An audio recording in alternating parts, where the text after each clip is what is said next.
Okay, I think I can start because it's 2 o'clock. Jackie will jump in and stop me if I'm wrong. But hi, I'm Janet Reynolds, and welcome to this workshop on setting up a writing practice. I want to thank Mental Health Connecticut for hosting this and setting this up. Writing can really be a tool that you can use in your daily life or even your every other day life to sort of help work your way through things and you sort of get a handle on, what your thoughts are and where you'd like to go with your life. There's a whole book series called Write It Down, Make It Happen. And the idea there is that if you write it down, it helps to manifest what it is that you want to create. So the 31 Days of Wellness, it's exciting that Write On Wednesdays are part of that. Write On is a program that I helped to create for Mental Health Connecticut, and it's meant to sort of help you show how writing can help you in your daily life. You can join us. We've got a Facebook page, and we also are on Instagram. And of course, information about Write On and other wellness programs that Mental Health Connecticut is producing are all on the Mental Health Connecticut website. So without any more, I'm going to start talking. All right. There are a lot of reasons to write, okay? I myself am a lifelong journaler. Oh wait, I meant to say one more thing. If you have questions, put them in the chat room. Jackie will let me know at the end and I'll try to answer them. Anyway, there are a ton of reasons to write, just generally, and it doesn't necessarily have to be because, you want to write the next great American novel or win a Pulitzer Prize in writing.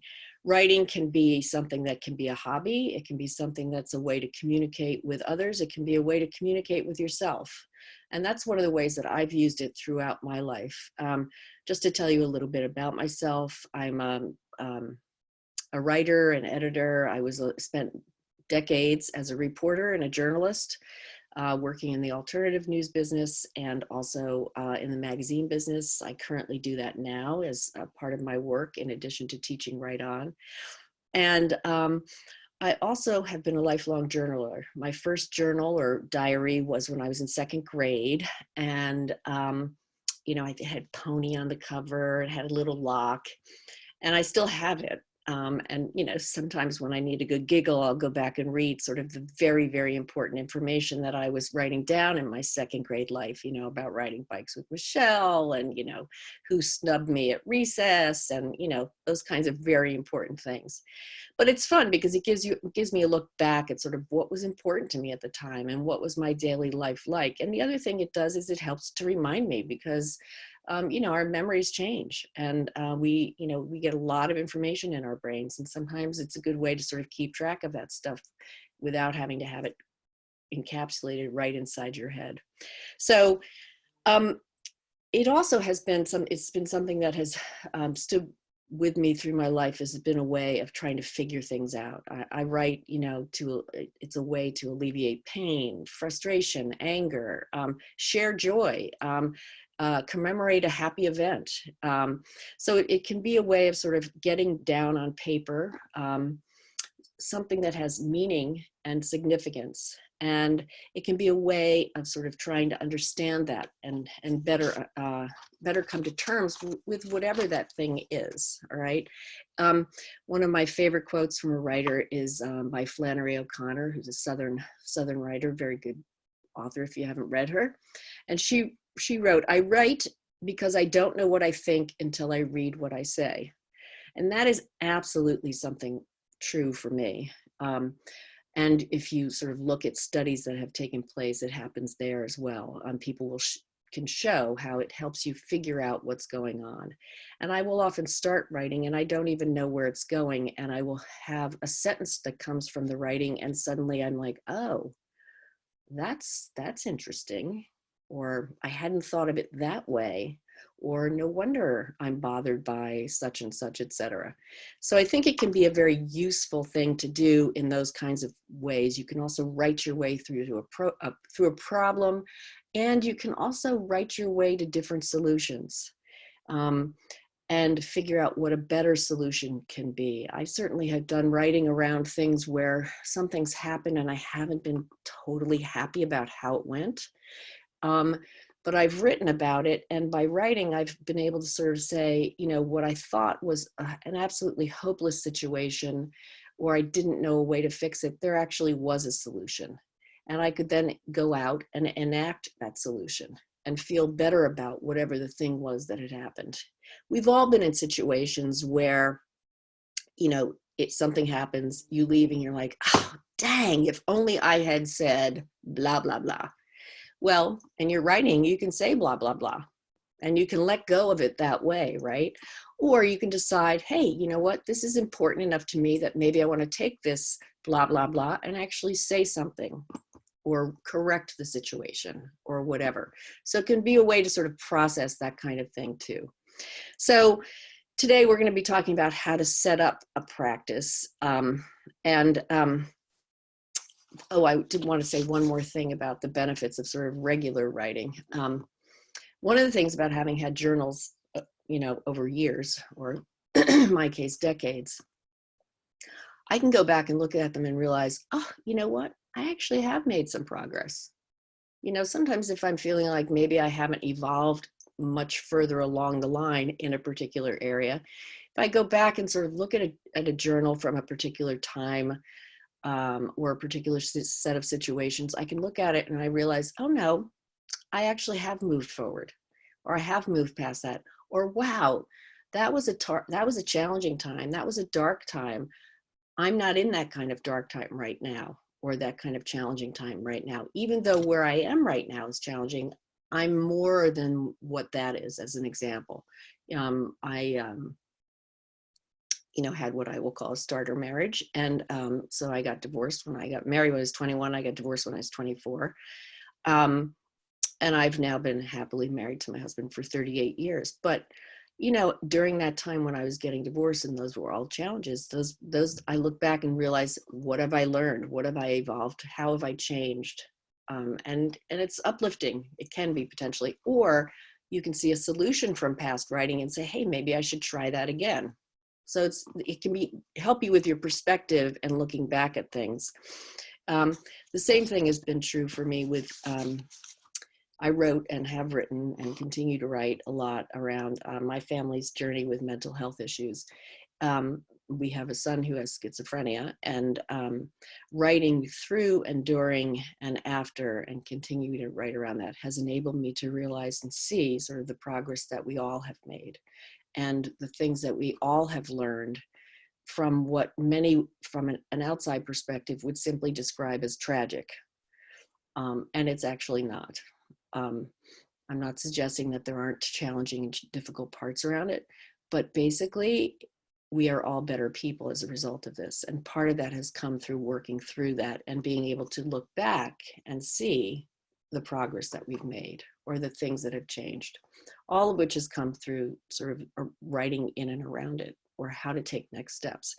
So the key is, and this is what this workshop's about, is where to begin. All right, I hope you all brought something to write with. So anyway, writing is a muscle. That's the first thing. I mean, you don't say, hey, I want to play the cello, and then suddenly expect you play the cello perfectly, right? Or I want to run a 5K race, and you put on some shoes, maybe they're not even running shoes, and you get out there and you start to run and you think you're going to run 5K. It doesn't go like that, right? And yet for some reason, mysteriously, we have in our heads around writing in particular that the only way you can be a writer is if you're already a good writer, which just defies logic. All right, sure, we all, you know, people may come to this with some innate gift or some innate talent, or basically what you need to come to it with is an interest, right? You have a desire to explore this concept and do it, right? You want to try knitting, you try knitting. You don't go into it thinking, I'm going to make a sweater the first thing I do right away and it's going to be fabulous, right? You have to practice. So come into this idea of setting up a writing practice and keep the word practice in mind. When I was a beginning reporter at the Hartford Advocate, I'm a much better writer today than I was 30 years ago. And there's only one reason. It's because I've practiced. Doesn't mean I'm a good writer every day or everything I write is good, but sometimes I actually do it well. And that's because I work at it. When I was a beginning reporter, I was working, my editor, and I sort of said, hey, how can I be a better writer? And so she had a couple of tips about things that I had as sort of tics in my writing style. One of them was I really, and I still really do like participial phrases and sentences that begin with participial phrases like running through the store, comma, blah, blah, blah. It starts with the ing word, right? And she's like, you totally overuse that, and your sentences are all the same kinds of sentences. They're all the same length. And I thought, all right. So I put a Post-it up in front of my computer, and it sat there until I fixed that problem. And I had the vary your sentence structure Post-it in front of my computer. And when I was done writing a story, not while I was writing it, I'll get to that in a minute, I would go back during the editing process and I would look at that Post-it and I'd be like, and I would read that story specifically for that issue. Oh, I do have a lot of long sentences, or, oh, they are a lot of compound sentences. Maybe I should break some up. Maybe I should start some, with a subject verb thing. And it was just a way until it became ingrained in my writing. And then I could take that Post-it down and put another one down there. Right now I have a Post-it note on my, whoops, sorry, thought I could bring it out, but I have a Post-it note that says guts in front of brains. And that basically is what I'm working on, is put my guts in front of my brains. Just let it hang out there. So you have to practice. A couple of other things. Make a realistic commitment. There's no point in sort of making a commitment that you think it should be for you to be a serious writer or an official writer. I should write an hour a day, 5 days a week, okay?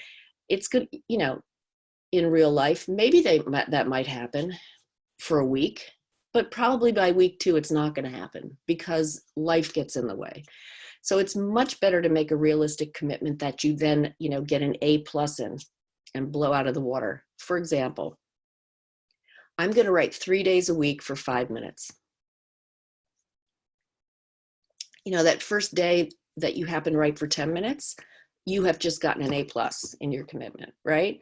So you're going to feel good about it, okay? So set a realistic commitment. Choose a time of day that works for you, okay? If you are not a morning person, there is no point on this earth for saying, I'm going to set my alarm for 6 a.m. and write if you find it challenging to get up out of your bed by 8. I mean, it's just setting yourself up for failure, right? If you're a night owl, pick a night owl time. If you're somebody who, is a morning person, which I am, then just sort of say, I'm going to write before I start my day, right? And if the amount of writing time that I'm doing is 5 minutes, that could lead to 10, and I'm only doing it 3 days a week, 3 days a week, you're setting yourself up for success and you're building a habit, okay?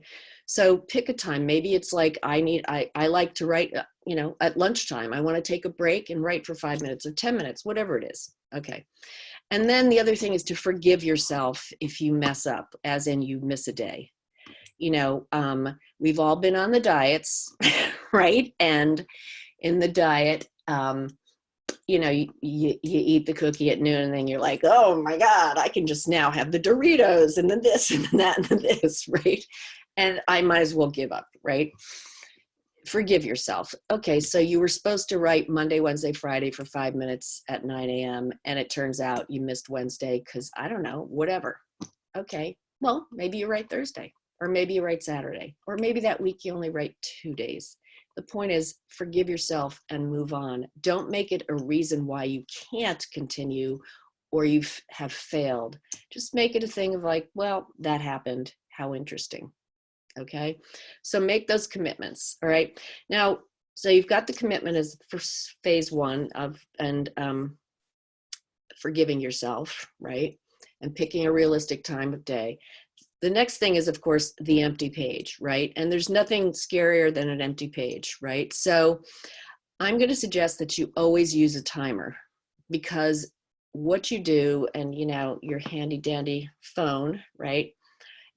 is I set my timer. I happen to do it for 10 minutes, but I set my timer for 10 minutes. I turn it down. I turn it face down so I'm not watching the clock. And then I literally do not allow myself to stop writing until that timer is off. I don't care if what I'm writing is, wow, I have nothing to say today. This is really terrible. I obviously have no brain. I can't believe I even think I could be a writer. Why am I doing this? This is such an exercise in stupidity. Whatever. Ultimately, as you keep going, you're going to get past all of that chatter and some ideas are going to start to come through. Okay. The key is keep your fingers moving. Do not stop. If you're writing with a pen, do not take the pen off the page. Don't sit, do not stop writing. Do not stop writing. I'm going to tell you a story about my son, one of my sons. He was in second grade and he was really getting very freaked out about writing, getting very anxious because, of course, in public school, they were immediately starting to talk about testing coming up, right? You know, you have to write the writing prompts. And so he just basically froze and shut down. And so, you know, he had the same teacher for third grade. So I said, all right, over the summer, I'm going to work with him on writing. And I got him, you know, a little notebook. And I said to him at the beginning of July, I said, okay, we're going to write, you're going to fill one page every day for a month. Of course, he was not pleased, right? I said, well, this is what we're doing. So, you know, you can sit here and pout about it, but you got to fill this page, okay? Then you can go on the rest of your life until tomorrow. The first day, he literally wrote the entire page. I really hate this. I really, really, really hate this. Boy, do I really hate this. I hate this. I hate this so much. I really, really hate this. For the whole page. There may have been a few like, he really hate my mother for making me do this. That was his entire page. I looked at the page and said, awesome, score, go out and play. Like, no judgment, no whatever. By the third or fourth day, he was actually writing things. So you'd have to just get past the chatter, past the resistance, past the negative thoughts, just keep going. Okay, so keep your hand moving, whether you're a pen person or a typist, just keep it moving until that timer goes off. The timer is your friend, okay? Another step, do not edit while you are writing. What you're doing is you're just writing, that's it.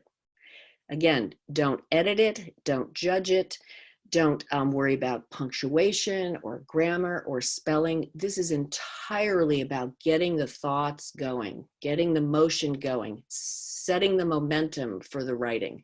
It's entirely about that. It's not about anything else. Don't worry about, like, if you use the word nice, which is basically a dumb word, right? Go back, you said like nice, fine. Later, if you happen to like what you've written, you can then go back and sort of say, okay, nice. Is nice the right word?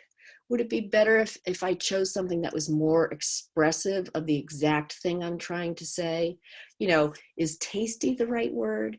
Is it spicy, pungent, sweet, sour, hot? You know, I mean, you can go back and amend all of that later. But right now you're just getting it down. It's a car, keep going. You can go back later and say if it was a Cadillac or a Jeep or a Subaru or, you know, a rusted old automobile. You know what I mean? You can fix all of that later to then sort of fine tune your writing to sort of make it sound in a way to wherever your tone is of what you're doing.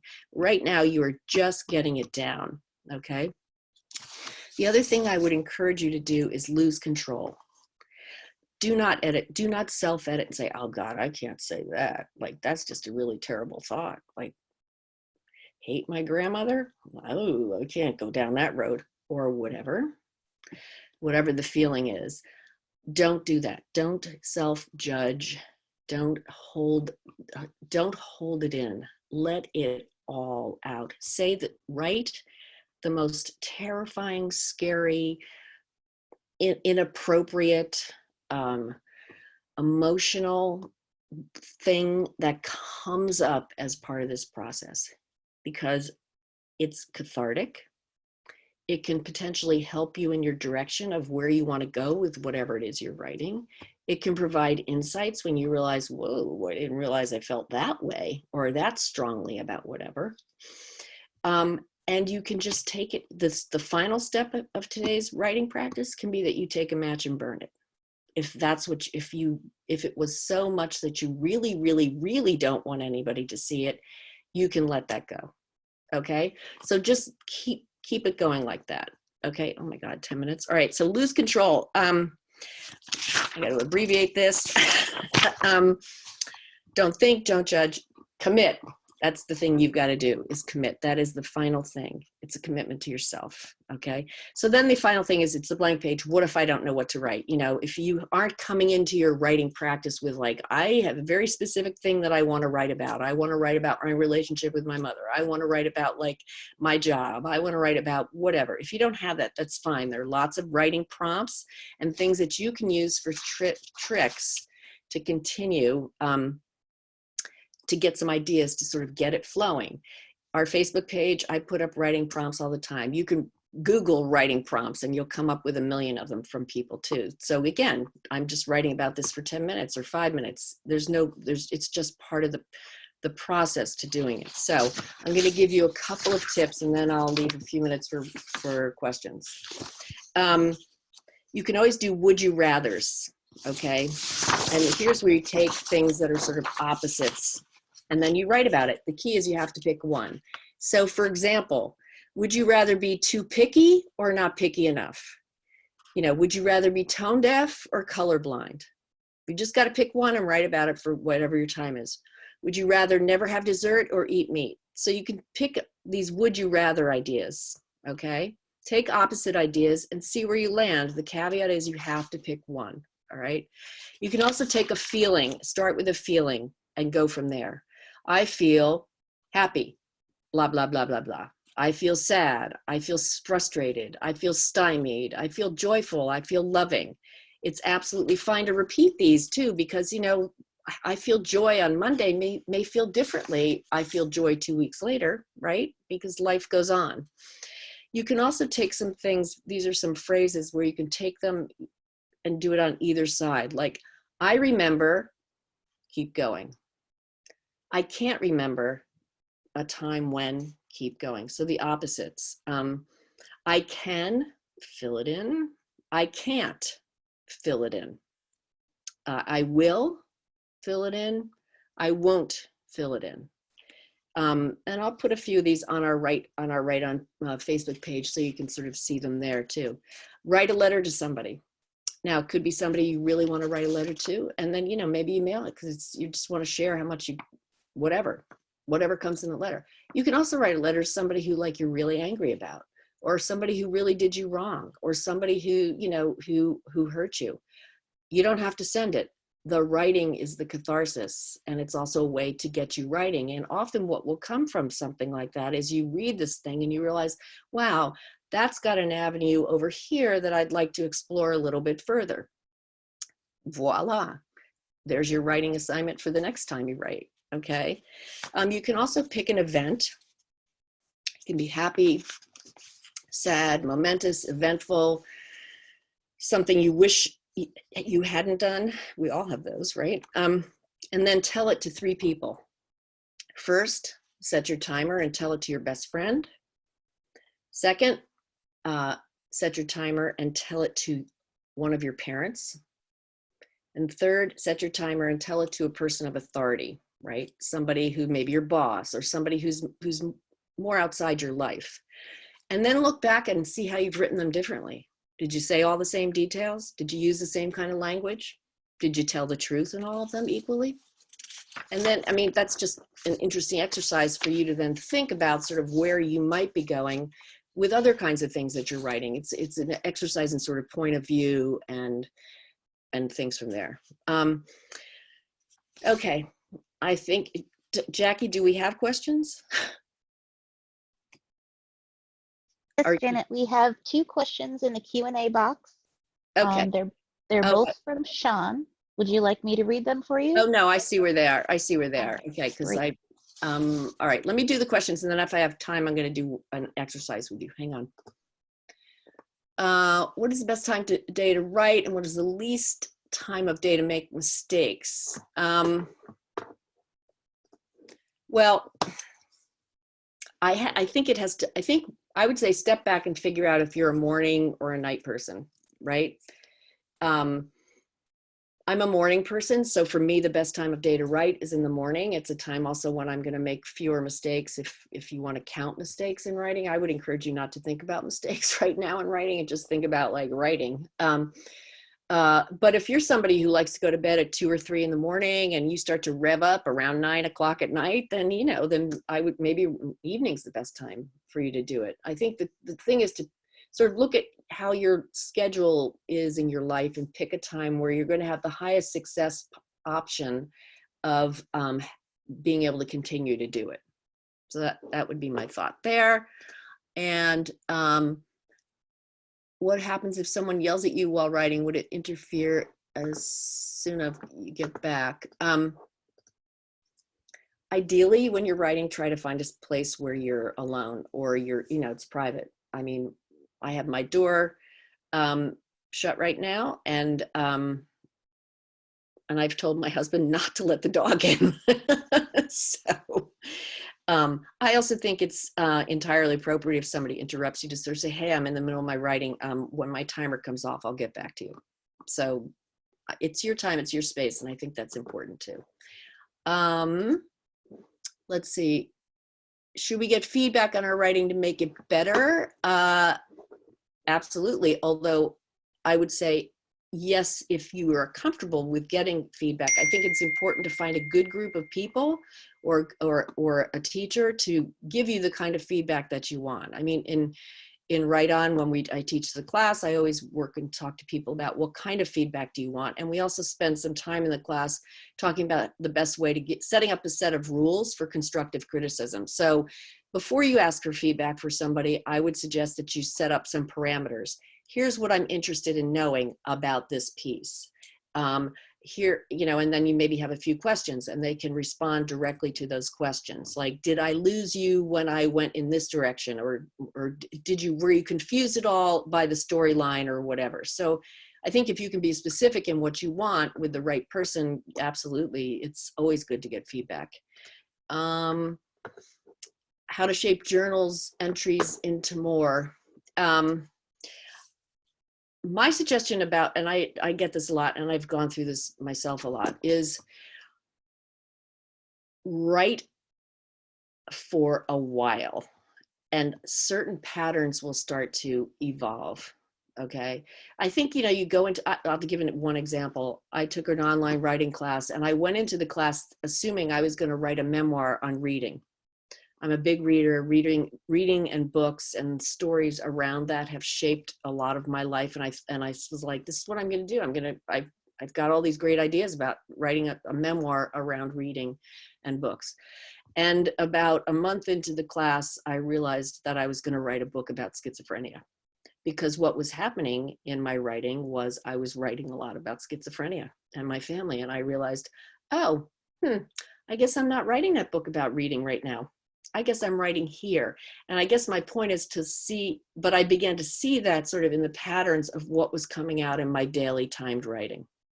So twofold. One would be let your entries go and then go back after 6 months and sort of start to see what bubbles up to the top is one possibility. But if you are particularly interested in a topic, then my suggestion would be to sort of take what you've got from your journal entries and sort of pull them all over here, and then look at that group, that lump of writing, and start to look at what the patterns are there. Okay, I think I answered all the questions. So do I have time? Oh yeah, I do have like a minute. I'm going to give you I'm going to give you an exercise. Okay, you're going to do it on your own because we don't have time. It's about your toolbox. So I hope you write this down. I want you to set your timer for 3 minutes and write everything that's in your toolbox, all your strengths, all your attributes, all of your pluses, right? All of the things that make you tick and make you be the fabulous person that you are. Then I want you to set your timer and make a different list. And in that, I want you to write all the things that are missing from your toolbox. You know, the skills you wish you had, the attributes you wish you had, the places where you feel like, geez, if I could only do that a little better, that would be awesome and would help me in my life. All right, 3 minutes on that. And then in your third part of the assignment is, I want you to take 3 minutes with your timer, and I want you to come up with 3 steps to take one of the things that's in your wishful toolbox, 3 steps that you can take to make it go into the toolbox of your strengths and your attributes. And then maybe that can happen. Write it down, make it happen. Thank you so much for coming. Write on Facebook page. And I think that's it.